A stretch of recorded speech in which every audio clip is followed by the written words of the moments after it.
more or less mga 30 na mga PNP personnel were already dismissed and meron na pong kaso ng kriminal.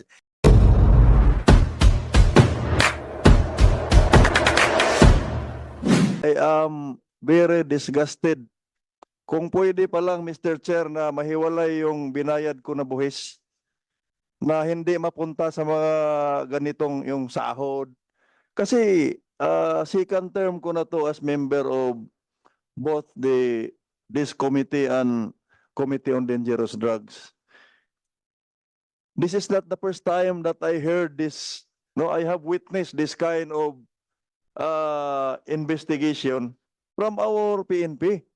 Kaya medyo kung hindi lang sana ako member ng House, hindi na ako magbabayad ng buwis. Pare-pareho lang naman ang mangyari. Makakalabuso tayo dahil hindi ako tax evasion. Kasi napakasakit po sa isang ordinary taxpayer, no? Na ganito ang ating mga opisyal ng PNP. So, with the presence, Mr. Chair of Napolcom, Attorney Bernardo, wala po ba kayong nakita na kailangang drastic measure para kung hindi man ma-eliminate, mabawasan man lang yung mga ganitong investigation sa Committee on Dangerous Drugs at saka dito sa public order kasi this is a live committee hearing. Siguro kung ako yung nasa mga hindi ako magpapakita na yung mga nandito na malinaw po na nagsisungaling kayo. Tapos may mukha pa kayong baka bago may yung suspension ninyo, baka kukuha pa kayo ng sahod ninyo. Maawa naman kayo sa mga nakapila hanggang alas 9, alas 10 ng gabi. Tingnan niyo yung ordinary workers natin, nakapila walang masakyan. Ang withholding tax nila pinagsasahod sa inyo. Grabe naman kayo. The line of questioning of our chair sa Transpo, the line of questioning of all the members of the committee, no? Kahit hindi ako abogado, hindi ako pulis, no? Talagang malinaw na may kasalanan po yung mga number one, yung mga officers na nagkakandak ng search na yon. And I agree with the finding na very po talaga to. Kasi hindi na po search to. So from the point of view of Napolcom, ano po yung kailangan natin gawin? Nasa tabi ko po yung bago lang siguro tong graduate. Ano po bang pwede nating gawing pagbabago na Polcom at saka yung mga patakaran natin na yung kultura natin, practice, bitbitin lahat yung bakit ganun na bitbitin yung buong may dahilan kayo diyan. So na Polcom, can you for the record lang na may namin recommend sa committee, may nakita po ba kayong mali doon sa recruitment, doon sa training, etc. etc. BC, Bernardo, please. Thank you, Your Honor. Siguro po kailangan mag-set ng example We will support the initiative of the NCRPO. At yung decision po nila may be appealed doon sa Regional Appellate Board. We will ensure that swift justice will be meted out. Without preempting the possible appeal to the Regional Appellate Board. Based on the revelation thus far, it appears that there are substantial evidence that there were robbery committed. And that would constitute several counts of grave misconduct, serious irregularities in the performance of duty. And we will support them to conduct expeditious summary hearing procedures. And we will also be suggesting to pursue criminal cases, adopt the conspiracy because apparent that there were principal by indispensable cooperation, there were principal by direct participation. And it would appear that there are witnesses that can be utilized to substantiate how this plan was been hatched and how was this been developed, planned, and executed. We are confident how these things are being conducted thus far by the National Capital Region. Your Honor, if we set this an example, then we would be consulting the Committee on peace and order and safety to afford the commander the authority to put them on stockage so that this would prevent further damage to the evidence and set a swift examples. At the moment, Your Honor, we can only suggest preventive suspension, but we are inclined now to support some initiative that if the evidence is overwhelming, if the regional director or the chief PNP or the NAPOLCOM is convinced that there are serious violation and the evidence would warrant the same, to put them on stockage already to prevent further. Mr. Chair, no, with all due respect to Napolcom Vice Chair, no, hindi po yun ang gusto kong marinig, no. I am raising a point na halimbawa, tatanong ko sa inyo, in 2023, ilang PNP personnel na po ang nakasuhan at ilan yung na-dismiss? Based on your record. Sa 2023 lang. You know, it would be at the vicinity of, I think what has been dismissed both from the level of the PNP and the NAPOLCOM, we are at the vicinity of 800, Your Honor. Okay. 800 na po yan. 2023 pa lang. What I'm saying is, kahit gawin nyo pa yung sinasabi mo ngayon, that will not cure the problem. Ang tinutukoy ko, wala ba kayong nakita na pwede nating gawin? That's why, nagsabi na ako, baka mayroon tayong gagawin sa recruitment, procedural, sa system. Yan po yung hinahanap ko. Kasi, dinoble na natin yung sahod. Kasi, ang justification para hindi nagagawa ng kalokohan dahil maliit yung sahod. Dinoble na natin yung sahod. Dumoble, trumipli, yung gumagawa ng kalokohan. So meaning this is not a matter of magkano yung sinasahod. Nasa utak talaga nila yung pagkakriminal. Sorry for the term, pero they are doing criminal activities while they are law enforcers. Malinaw po yun. Sa 4 na taon po ako na member ng Committee on Dangerous Drugs at saka Public Order and Safety, ang dami ko na pong nasaksihan na may otak kriminal po yung some of our PNP personnel. That's the thing that NAPOLCOM, no, and the hierarchy of PNP should address na hindi tayo makarecruit man yan kung sa recruitment, but you re-evaluate, you revisit yung mga recruitment policy natin, criteria, kung sino ba yung ipasok natin sa PNP. Otherwise, ulit-ulit lang tayo naghihiring ng ganito, tas kulong, dismiss, recruit na naman ng panibagong parehos ang utak. Hindi po magandang tingnan sa ating mamamayan. Yung pinaghirapan nila nag-overtime, withholding tax, ibabayad lang sa mga utak kriminal. That's the point I am raising.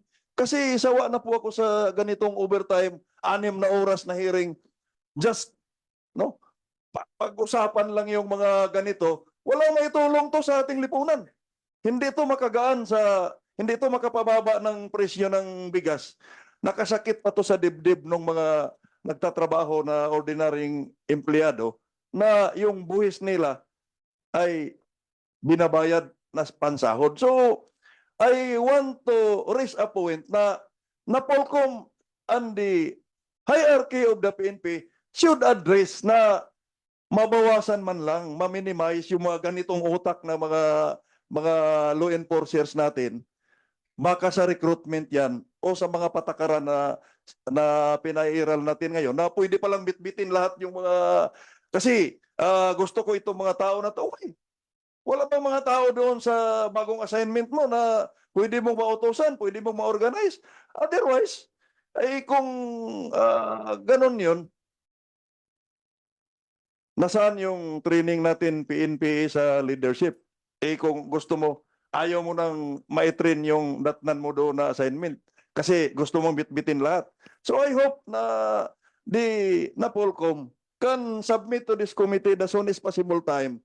Ano ba yung sa tingin ninyo pagbabago na gagawin doon mula sa recruitment hanggang doon sa yung mga standard operating procedure na mabawasan man lang, hindi ma-eliminate lahat. Thank you, Mr. Chair. Your Honor, please, if I may, would just like. Okay, go ahead.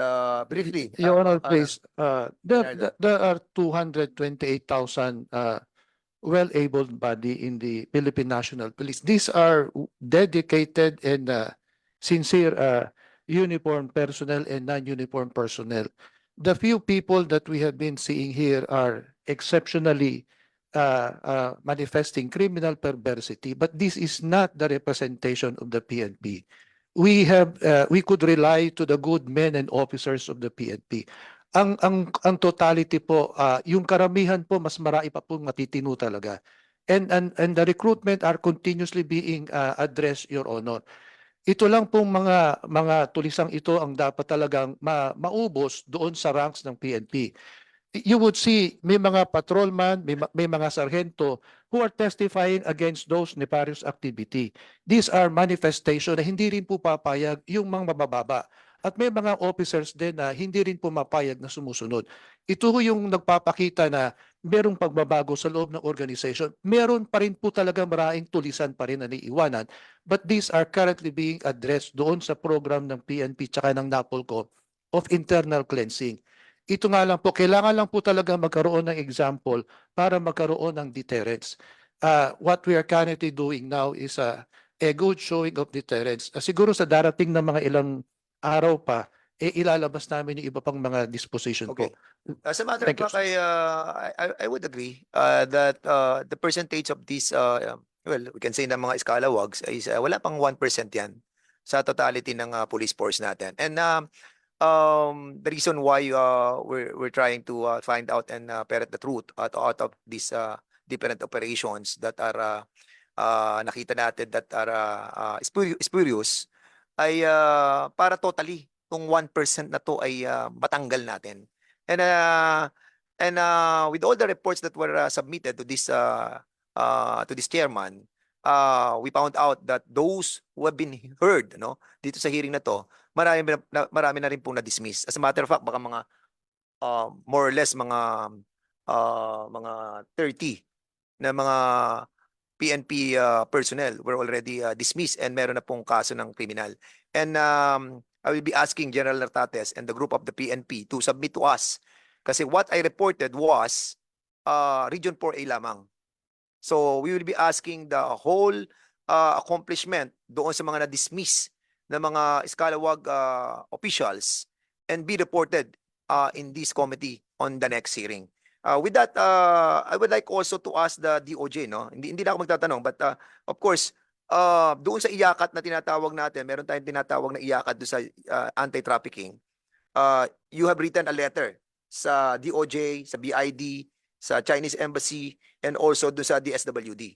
So we wanted to find out what were those replied was, no? Andito ang BID, di ba? I think the BID was invited. Andito ang BID, Yes. Bureau of Immigration. Yes. Good afternoon. BI pala. Yes. yeah, Yes. okay. Good afternoon.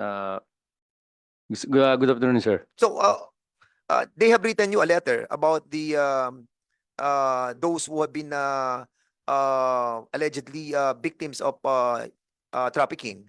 So what was the reply of the BID of the Bureau of Immigration and Deportation? Mr. Chair, I'm sorry for now. I cannot answer directly because we have to check with the office.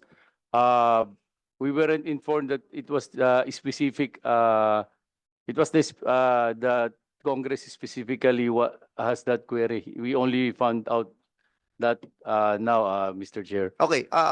Kasi basically nabasa namin yung transmittal ng letter, Opo. but we haven't received the reply of the three agencies, and what we wanted is for us to be equipped with this reply coming from those agencies. So submit to us on the next hearing. Yes, Mr. Chair. And For now, we brought only the records that we have about the four Chinese who are allegedly victims.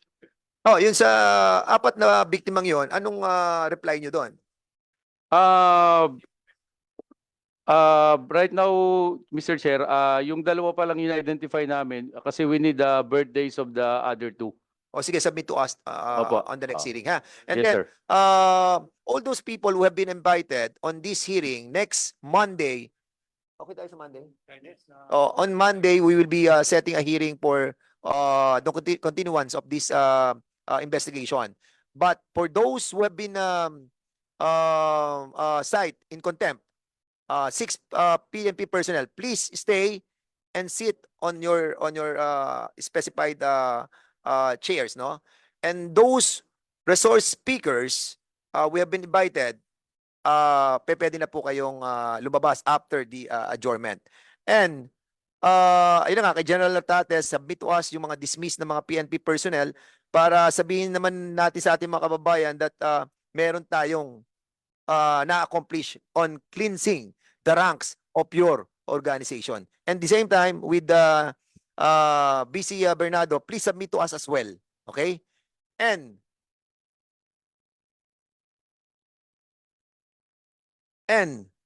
sa please post nyo nga yung pictures ng dalawa, yung deponent that Congressman Acop was asking a while ago. Si Rainer Makadat